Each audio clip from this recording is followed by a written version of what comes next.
चलिए आज का वीडियो शुरू करते हैं। और आज का जो हमारा टॉपिक है वो है त्रिकोणमिति से संबंधित, और उसमें हम लोग को जानना है तीन फार्मूला के बारे में। जैसे sign square theta plus cos square theta बराबर, आप लोग सुने होंगे या तो देखे भी होंगे, sec square theta minus tan square theta बराबर 1 होता है। उसके बाद और एक फार्मूला है cosec square theta minus cot square theta बराबर 1, यानी sine square theta plus cos square theta बराबर 1, sec square theta minus tan square theta बराबर 1, cosec square theta minus cot square theta बराबर 1 क्यों होता है उसी के बारे में जानेंगे। तो चलिए आज का वीडियो शुरू करते हैं। सबसे पहले हम लोग को इसमें जानना है कि समकोण त्रिभुज क्या होता है, और जैसे और त्रिभुज में त्रिभुज के 3 भुजाएं होती है, उसी तरह समकोण त्रिभुज में भी 3 भुजाएं होती है। पहले उसके बारे में जानेंगे और उसके बाद हम लोग टॉपिक पे आएंगे। जैसे इस तरह का हम कोई आकृति बना रहे हैं, ये एक समकोण त्रिभुज है। अब इसमें से यहाँ 90 डिग्री होगा, और 90 डिग्री के जो सामने वाली भुजा होता है उसे कर्ण कहते हैं। जैसे ये 90 डिग्री के सामने, पहले हम इसको लिख देते हैं ABC नाम दे दिए। जरूरी नहीं कि ABC लिखेंगे, PQR भी लिख सकते हैं। तो जैसे हम ABC लिखें और ये जो B का कोण है वो 90 डिग्री है, और हम जान रहे हैं 90 डिग्री के सामने वाला जो भुजा होता है वो होता है कर्ण, यानी यहां से ये सामने पड़ा तो ये AC क्या हो गया, कर्ण। या तो आप ऐसे भी इसको जान सकते हैं कि किसी भी समकोण त्रिभुज में जो सबसे बड़ी भुजा होगा उसको कहते हैं कर्ण। तो इसमें देखने में भी लग रहा है कि सबसे बड़ी भुजा जो है वो AC है, इसलिए AC क्या हो गया, कर्ण। उसके बाद हमें और एक चीज जानना है। कभी कभी कोण में देखे होंगे आप लोग, इस तरह का मार्क किया हुआ रहेगा। अगर इस जगह पे मार्क कर दें, यानी C के ऊपर अगर मार्क कर दें, तो इसके सामने वाली भुजा को लंब कहते हैं। जैसे हम C में मार्क कर दिए तो ये AB हो गया लंब। अब ये यहां मार्क कर दिए तो ये हो गया लंब, और ये पहले से कर्ण है, तो जो शेष भुजा बच जाएगा उसको कहते हैं आधार। या तो कभी कभी यही मार्क यहां किया हुआ हो सकता है। अगर हम A के पास मार्क कर दिए, यानी इस जगह पे हम कोण को अगर थीटा मान लेंगे, तो यहां से जो सामने वाला भुजा पड़ेगा उसको कहेंगे लंब। अब यहां मार्क कर दिए तो ये BC हो गया लंब, और ये पहले से कर्ण है तो ये क्या हो गया, आधार। तो इस तरह से लंब और आधार बदलते जाएगा, लेकिन कर्ण जो है वो हमेशा कर्ण होगा, यानी सबसे बड़ी भुजा या तो 90 डिग्री के जो सामने वाली भुजा होगा उसको कर्ण कहेंगे। तो सबसे पहले हमें यही जानना है। तो जैसे यहाँ मार्क कर दिए तो ये हो गया लंब, और ये कर्ण है, और जो शेष बच गया मतलब ये AB बच गया है, तो ये हो गया आधार। तो इस तरह से समकोण त्रिभुज में 3 गो भुजा होता है, जैसे और भी त्रिभुज में होता है उसी तरह। अब इसी के हेल्प से हम लोग जानने वाले हैं कि आखिर में sign square theta plus cos square theta बराबर 1 क्यों होता है। उसके लिए और एक चीज हम लोग को जानना है। पाइथागोरस प्रमेय आप लोग सुने भी होंगे या तो देखे भी होंगे, उसका फॉर्मूला उसमें होता है कि कर्ण का अगर स्क्वायर करेंगे तो लंब का स्क्वायर प्लस आधार का स्क्वायर होता है। यानी अकेले अगर कर्ण का स्क्वायर करेंगे, यानी इस भुजा का अगर वर्ग कर देंगे AC का स्क्वायर, तो ये तो दोनों शेष भुजा है, उन दोनों भुजाओं के वर्गों के योग के बराबर होगा। यानी ये अकेले इसका वर्ग करेंगे और इन दोनों का वर्ग करेंगे, उसके बाद दोनों को जोड़ देंगे तो अकेले वो कर्ण के बराबर होता है। उस फॉर्मूला को हम यहाँ लिख देते हैं। फॉर्मूला है उसका कि कर्ण का स्क्वायर बराबर होता है लंब का स्क्वायर प्लस आधार का स्क्वायर। ये आगे पीछे हो सकता है, यानी कर्ण का स्क्वायर बराबर लंब का स्क्वायर प्लस आधार का स्क्वायर जो लिखे हैं वो आधार का स्क्वायर प्लस लंब का भी स्क्वायर हो सकता है। इसी को हम और एक लिखते हैं।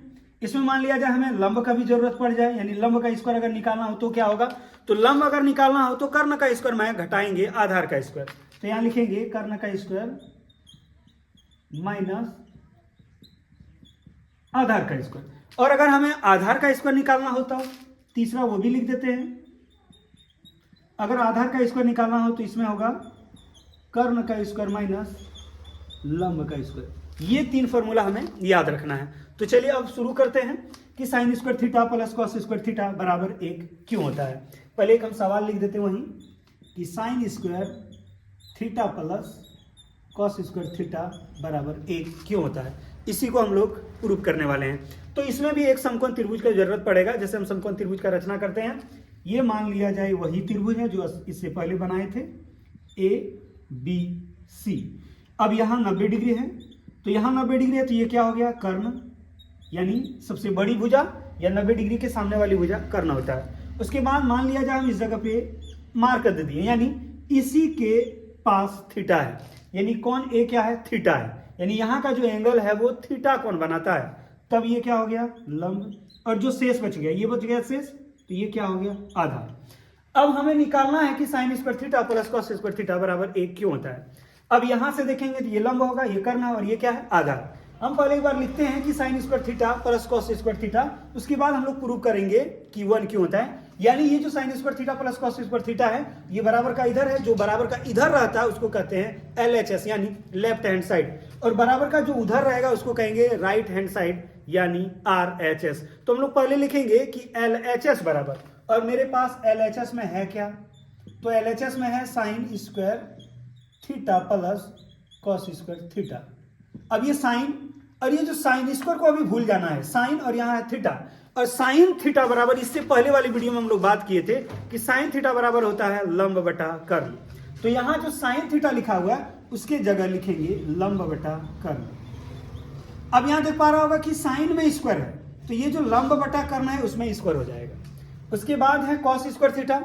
कॉस स्क्वायर थीटा का भी फॉर्मूला इससे पहले बताए हैं, तो कॉस स्क्वायर थीटा का जो फॉर्मूला होगा वो होता है आधार बटा कर्ण। तो यहां लिखेंगे आधार बटा कर्ण। अब यहां कॉस में स्क्वायर है इसलिए आधार बटा कर्ण में स्क्वायर हो जाएगा। अब ये जो स्क्वायर है एक बार इसके साथ एक बार इसके साथ, उसी तरह ये स्क्वायर एक बार आधार के साथ एक बार कर्ण के साथ। जैसे मान लिया जाए मेरे पास एक सवाल है 3/2 का स्क्वायर यानी 3/2 का होल स्क्वायर, तो ये जो स्क्वायर है वो 3 के साथ भी है और ये 2 के साथ है, यानी इसको हम ऐसे लिख सकते हैं 3 का स्क्वायर बटा 2 का स्क्वायर, यानी ये स्क्वायर दोनों के साथ है। उसी तरह यहां भी करेंगे, ये लंब का भी साथ, लंब के साथ भी है और कर्ण के साथ भी है, यहां आधार के साथ है और ये कर्ण के साथ है, यानी दोनों के साथ लिखेंगे। अब हम इसको आगे लिख सकते हैं कि लंब का स्क्वायर बटा कर्ण का स्क्वायर प्लस आधार का स्क्वायर बटा कर्ण का स्क्वायर। आगे हम लोग को ये भी पता है, जैसे 3 + 2 बटा अगर 2 हो तो हम इसको ऐसे लिख सकते हैं, यानी ये जो 2 है एक बार 3 के साथ है एक बार 2 के साथ है, यानी 3/2 + 2/2 ऐसे भी लिख सकते हैं।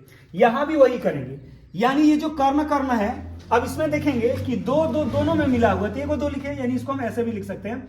जैसे मान लिया जाए 4/2 + 6/2 है, यानी हर का मान अगर दोनों सेम हो यानी मिला हुआ हो, तो जैसे ये दोनों मिला हुआ 2 या तो 3 भी हो सकता है, 4 भी हो सकता है। अगर ये दोनों सेम संख्या हो यानी नीचे वाला हर का मान अगर सेम संख्या हो तो दोनों में से 1 लिखते हैं। जैसे 2 लिखा हुआ तो 2 लिखेंगे, अगर 3 लिखा हुआ रहेगा तो 3 लिखेंगे।